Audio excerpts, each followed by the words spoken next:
Yo guys, what's up? It's your boy TRUEDBZZ with a new type of video. In today's video, I will be giving my first full review on a video game. Today's review will be on Dragon Ball FighterZ, the game that started all for this channel. Before we get into today's topic, please hit the like and subscribe button at the end if you enjoyed the video. It does wonders for the channel and helps me stay motivated to create more content like this. Also, be sure to check out my links down below. In the description are my links to my Twitter and Twitch, my channel artist page bossumans on Twitter and TikTok where he posts his artworks and commissions, and finally my playlists are there as well to provide you with more of my content. With all of that out of the way, let's get into today's review.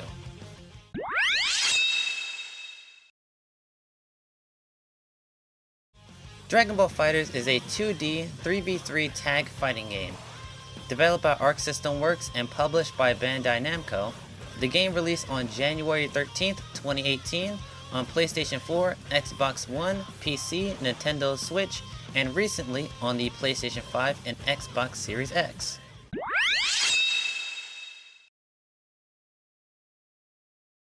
The gameplay goal is to defeat the opponent's enemy team by reducing the health points down to 0, utilizing combos, mix-ups, system mechanics, team synergy, and fighting game fundamentals. Dragon Ball FighterZ uses a 6-button system for its controls: light, medium, heavy, special, assist 1, and assist 2.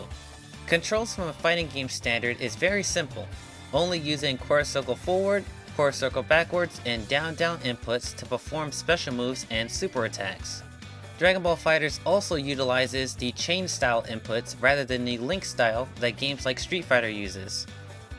The chain style allows normal attacks to cancel into other normals in a particular sequence. Special moves and super attacks are also cancelable from normal attacks, making offense very easy to use and understand. The difficulty of Dragon Ball FighterZ is more of a spectrum than a simple it's easy or it's hard. Dragon Ball FighterZ is easy to pick up, hard to master, but it can shift based on the characters you play, the player's playstyle, knowledge of fighting game fundamentals, and more. Usually beginners will have an easy time picking up characters, doing auto combos, and using base system mechanics, but as they progress in knowledge, they'll learn mix-ups, neutral control, team synergy, and matchups that will increase the game's complexity. There's two main ways of progression: Zenny and Battle Power. Zenny is a coin system that allows players to buy character colors and customization options through various modes like story, arcade, tutorials, and more. Battle Power is the point system of the online ranked mode. You earn Battle Power or BP by fighting players online, and you'll gain or lose BP based on your wins and losses. Dragon Ball FighterZ is unique in the fighting game genre for its intense neutral combat and powerful comeback mechanics. Neutral is the core of Dragon Ball FighterZ combat. With mechanics like Vanish, Super Dash, and character-specific specials, the flow of neutral can change dramatically, and being able to not only navigate but to take advantage of your character's moveset and matchups will dictate victory or defeat. On the other hand, thanks to powerful comeback mechanics in Sparking and Limit Break and the Dragon Balls, even if your neutral combat isn't up to your opponent's level, these mechanics, with a little bit of finesse, can result in a victory.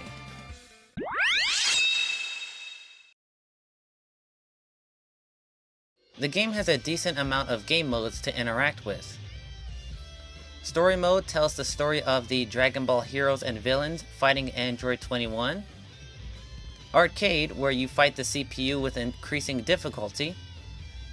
Online multiplayer, where you fight players online.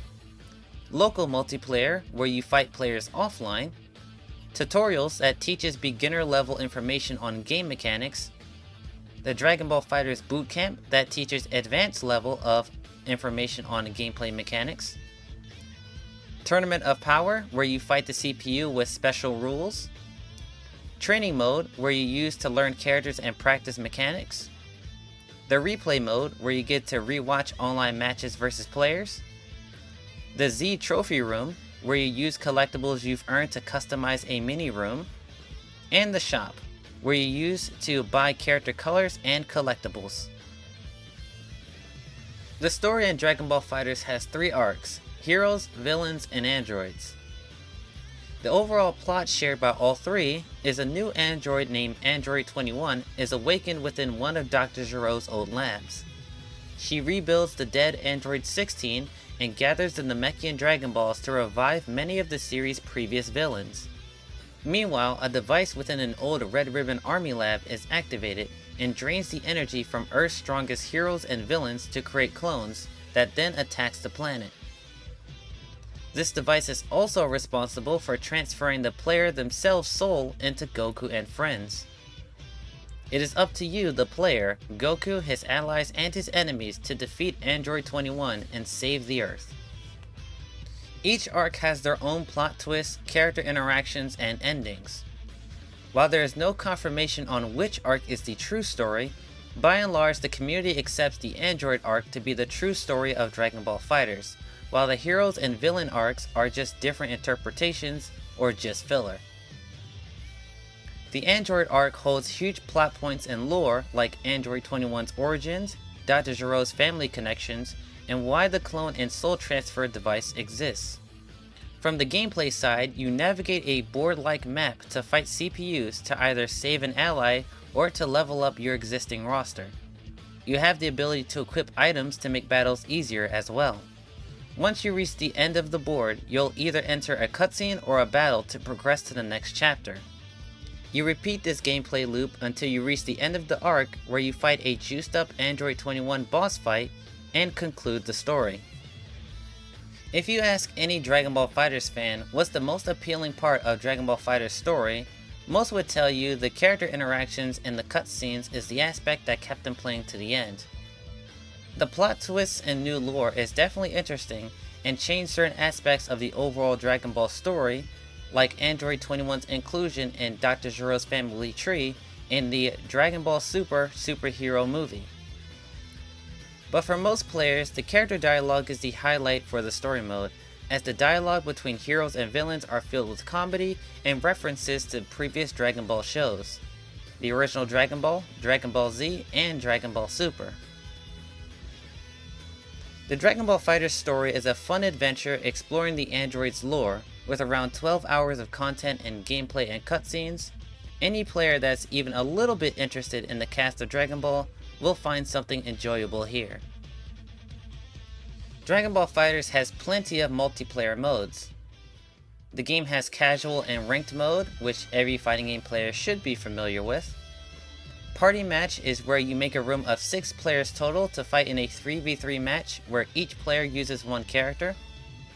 Arena match is basically casual mode, but with specific rules like each character on your team has 1 HP, characters can only be defeated by getting hit by super attacks, and more. Raids is a mode where you fight a super powerful CPU with 2 other players. And finally are ring matches, which is the basic player lobby system.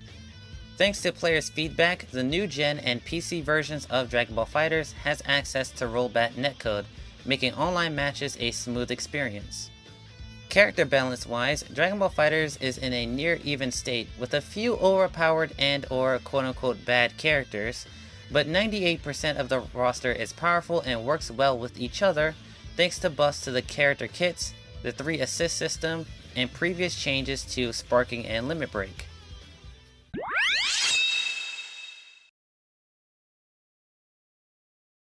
The visual art style comes from Arc System Works' modern 2D style, where they make 3D models and environments but places the camera in a 2D format, making the characters and stages pop out more to the eyes. To Guilty Gear fans, this style feels more familiar, but the devs fully embrace the world of Dragon Ball, making Dragon Ball FighterZ stand out from other games in the Guilty Gear series. Each character model, stage, cutscene, character intro and outros, and more were carefully created to make the most dynamic, colorful, and anime-accurate Dragon Ball gaming experience. Performance-wise, the game runs smoothly, with very little lag and glitches, especially on console. Depending on your PC, the game might stutter when particle effects become a little bit too high, but there are in-game settings that can help solve the issue. As a side note, during the new gen release of Dragon Ball FighterZ, the game launched with lots of game-breaking bugs and glitches, in particular among the online modes. As of right now, most if not all these issues are fixed though. The sound effects feel punchy and powerful to match the Dragon Ball series major key-based battles. Level 3 supers are the highlights in every character's moveset, as they feel strong due to their great over-the-top but accurate visual effects and bombastic and energy-filled sound effects. The soundtrack in Dragon Ball FighterZ has variety and matches every character's personality and stage environment. The music during story also has a good flow and helps the narrative. Here are some of my favorites.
The voiceover only comes in English and Japanese dub. Both groups of voice actors does a great job performing and feels like you're actually watching the show. Thank you everyone for making it this far into the video. Just gonna take a quick break to do some shoutouts. First, shoutouts to my friends' channels. Please consider checking them out as they provide a variety of content, so at least one of them will have something that you'll enjoy. Second, if you live near the York, PA area, please head down to Ready Up Gaming Lounge. It's a place where gamers from every genre can come together and play in a comfortable and chill environment. They are open from 11 AM to 8 PM every day and hold dedicated events every week. For my channel's interest, they run Fighting Fridays, where for $5.30 you can play a multitude of fighting games with various players. They have big games like Street Fighter 6, Tekken 8, and Super Smash Bros. Ultimate, but they also have niche games like Dragon Ball FighterZ, Guilty Gear Strive, Rivals of Aether 2, and more. Finally, shout out to all my supporters on YouTube, Twitch, and Twitter. You guys really make doing content fun and worth pursuing. Alright, back to the video.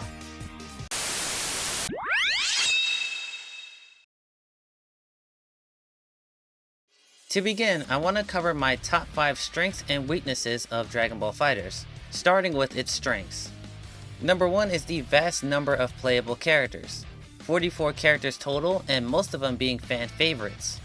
Number 2 is rollback netcode availability. It's only for new gen consoles and PC, but online stability has never been better. Number 3 is that there is a lot of collectibles to earn, character colors, emotes, player card titles, and lobby avatars. Number 4 is character strength of roster is very high. Every character has powerful offensive and defensive tools to make battles more dynamic and team synergy more exciting. Number 5 is that this game has the best visuals out of any Dragon Ball game to date, with the only real competition being Dragon Ball Sparking Zero and Dragon Ball Z Burst Limit. Now let's jump to the weaknesses. Number 1 is offline content is bland from a gameplay perspective. 90% of all the offline content is basically just fighting CPUs in the basic Dragon Ball FighterZ 3v3 combat.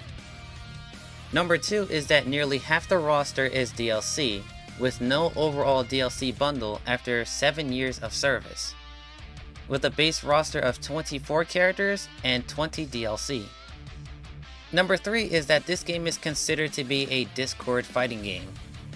Basically, online matchmaking is dead due to lack of players, also due to the new and old gen versions having no crossplay. On PC is not as bad, but it has decreased in numbers over time. Number 4 is that the comeback mechanics are too powerful. Sparking and Limit Break often feels too oppressive and cheapens player skills by making comebacks way too easy.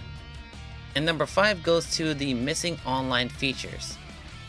That being a voice chat, an invite system, and rollback netcode for all online modes, as rollback only applies to casual, ranked, and ring match modes. Compared to Dragon Ball games, Dragon Ball FighterZ is the most mentally demanding because of how each character has their own gameplay identity, making interactions between team synergy and counterplay very difficult. Compared to fighting games, Dragon Ball FighterZ is similar to most modern fighting games in the fact that character strength is overall very high and execution for gameplay being very low, meaning new players of the genre will be able to get into the game easier and older players will be able to form metas rather quickly. Dragon Ball FighterZ replayability solely relies on the individual player to engage in PvP and learn the roster and characters in depth. Most of the time, it's a requirement that you participate in the wider Dragon Ball FighterZ and or FGC community to find players of a similar skill and enjoyment level. Outside of that, completing story mode and earning collectibles will only last but for so long, and after that, Dragon Ball FighterZ doesn't really have any different content to consume.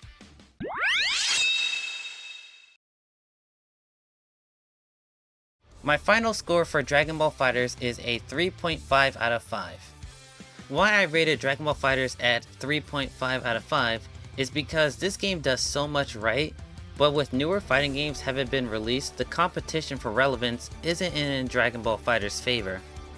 It has multiple missing offline and online features and content, and the complications of fighting online matches on platforms outside of PC makes it hard to rate Dragon Ball FighterZ any higher.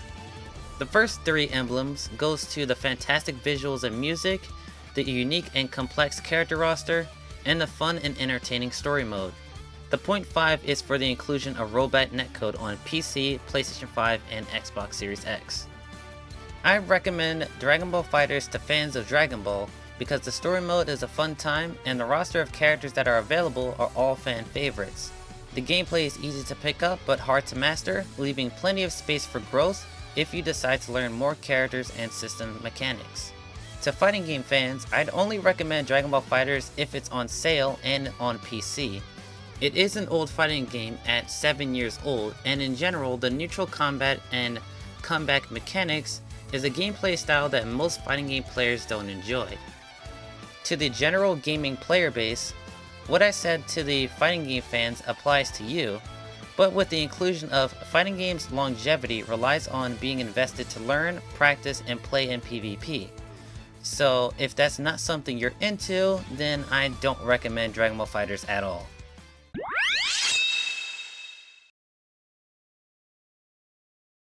Now that my official review is over, if you'd like to stay around, I'd like to share my story of Dragon Ball FighterZ, from its release in 2018 to the present day.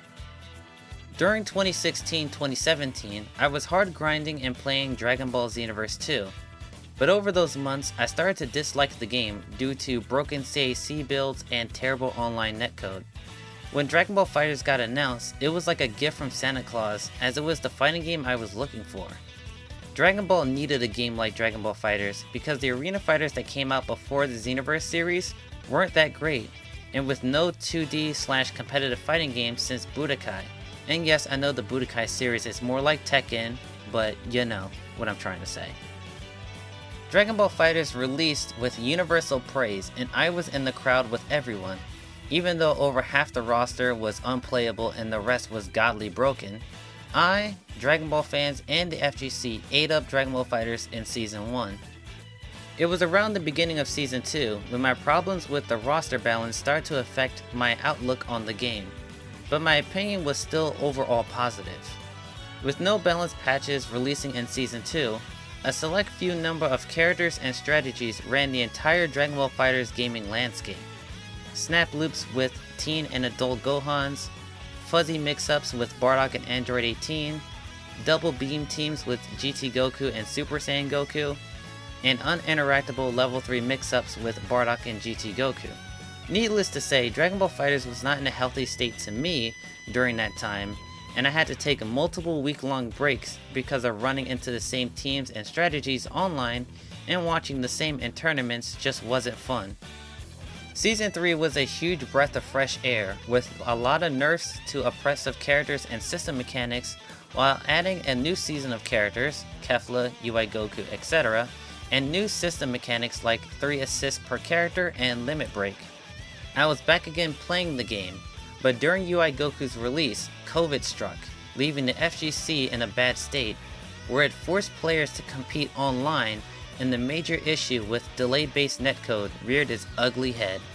Me and the rest of the community begged the Dragon Ball FighterZ team for rollback netcode because several previous older games developed by Arc System Works got rollback netcode through a patch update. Outside of that issue, my experience with Dragon Ball FighterZ got overall better, but also worse. It got better in the fact that I started to actually learn the game and majority of the roster, and I was tutored by one of my best friends. But it also got worse, because as I got better at the game, I started to see the flaws in the dev's character balance philosophy, and online playability was a huge hurdle. As this was going on, I was subconsciously straining my relationship with my homies, because the only thing I would ever do around them was talk and play Dragon Ball FighterZ.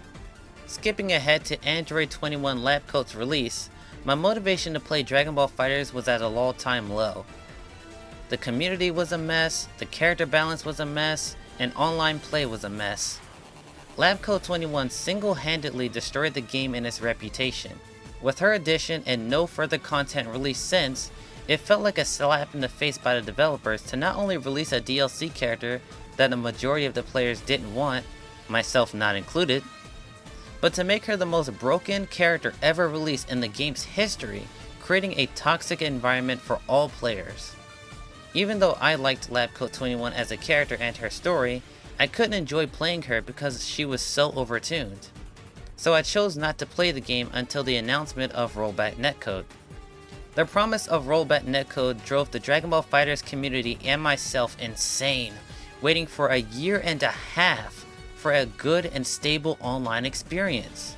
Eventually, the new gen version with rollback netcode was shadow dropped, and for good reason. The new gen version was so buggy and unpolished that it killed what little hope I had for the game at the time. With sloppy patches, unfun metas, and a buggy rollback update, I had to quit Dragon Ball FighterZ at that point.